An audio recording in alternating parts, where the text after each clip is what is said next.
fall damage in Dungeons and Dragons is underwhelming a lot of times, and it breaks my immersion sometimes, and it doesn't punish enough a lot of times. Maybe early levels, whenever your level 1 player falls off of a 20-foot cliff. Oh no, 20 feet, that's 2d6. Oh no, 2d6 damage. You might be you could get pretty messed up, all that kind of stuff, right?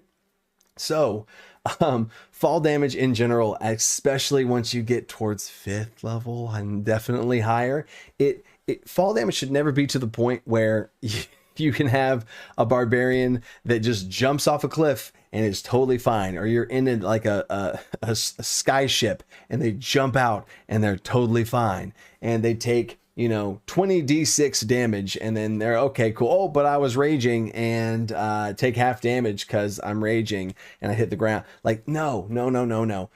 You should respect fall damage. There should be things in the world that just you could die. You're not immortal. You're not gods and stuff, right? So even monk's slow fall should be, cautious in some way. So anyway, here's how I run. Super simple homebrew. I'm throwing the quick homebrew at you out the gate, and then I'm gonna have some little extra tweaks I'm gonna give you. In general, at my table, fall damage is a 1d10. That's it.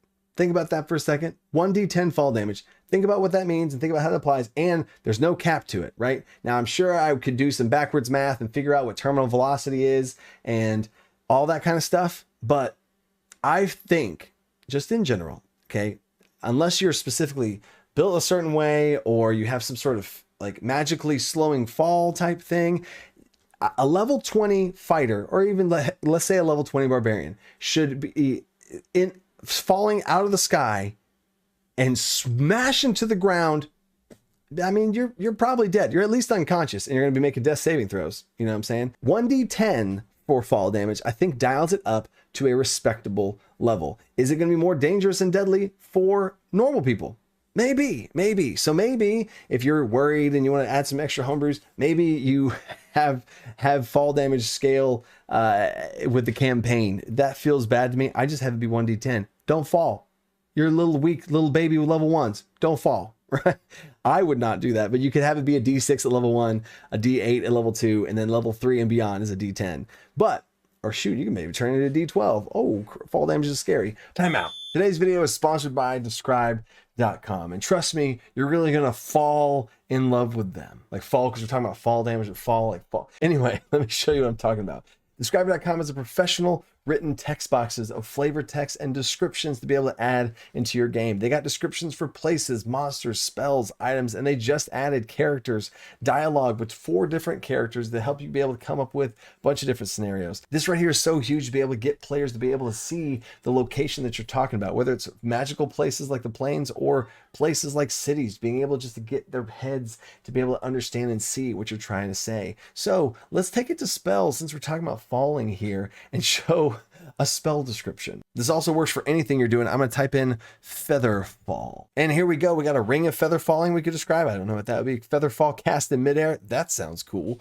Let's go to this one. You can also bookmark them and keep them for later use. Your rapid descent halts, and the exhilarating rush of falling is now replaced with a feeling of weightlessness as you safely drift to the ground. Now that's probably way better than somebody describing, oh, you cast feather fall and you're falling and you stop and you land on the ground. But that's what Describe.com is all about, is leveling up your descriptions in all aspects of your game to be able to immerse your players and get them to see what you're trying to say. So you can go down to the description down below and go to Describe.com, use code The Dungeon Coach, get 10% off of everything. They have thousands of different descriptions and they just keep adding more and more. And now let's safely drift back to the video. But I would have fall damage be a d10 for the simple reason that falling from big heights, that could really hurt you, especially if you're falling out of the sky, you're flying and you shit, and that could be really bad. And you should have some level and realism of fear in falling from great heights, and not just be like, oh, it's fine, and then you can just, and players then aren't afraid and they become that immortal feeling and they can just jump out and just eat it. Speaking of barbarians, rage does not reduce fall damage. At least to me, it doesn't make sense. I feel like part of their rage is them being in battle and shrugging off damage because they're so in battle, in combat. Like we've talked about, and like a lot of people have talked about before, with health being a representation of your combat prowess and ability to protect yourself from damage. A barbarian rage, I think a lot of that is, yes, they're shrugging off blows, but they're shrugging off blows in combat fighting, right? And they take less damage, and they take less damage from fighting. If you are falling and you go into a rage and you hit the ground, I don't feel like you would just reduce the damage because you were angry. No, I don't. I'm sorry. You can go crazy in the comments about like, oh, but that's the barbarian. It's barbarian rage is overpowered. It's one of the most broken level 1 abilities, if not the most broken. You double your health effectively from most damage that you're going to be taking, especially at low levels. So fall damage in my world is not bludgeoning damage. It is fall damage, and you just take it like a champ because you fell and you ate it. Just the same as the fighter next to you, is the same as the wizard next to you, and all that kind of stuff. Another extra layer here to throw out there is adding some sort of injury table potentially for fall damage above certain heights. Over 100 feet, you're going to roll on an injury table. Oh, snap, right? Or maybe over 80 feet, whatever you're saying, a high enough height that you might roll for something bad, some sort of injury that's going to stay with you until you can get it healed, stay with you until you can go to an actual medical ward in a city, or some sort of high level magic spell is cast on you, which is, again, healing magic's different than broken a bone. If you have a broken bone and you heal it, that's a whole nother side, a whole nother tangent there.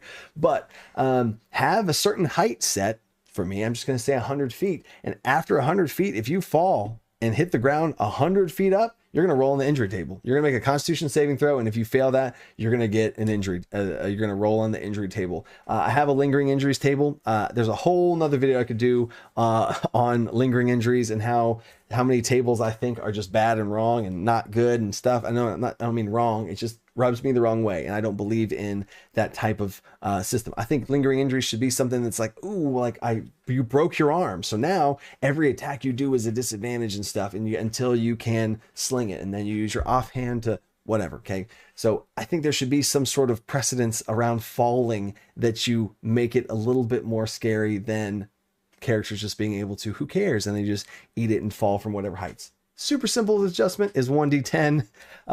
Don't let barbarians break the game even more with their rage falling, and then throw in extra little injury tables on something happens and they fall and they break their ankle. Literally, they break their ankle, or give them stacks of exhaustion, whatever you want to do, because fall damage, you gotta respect the fall damage. You can't just be letting people fall out of the sky, hit the ground, or stand up and they're fine. That's crazy. So stay creative. Peace.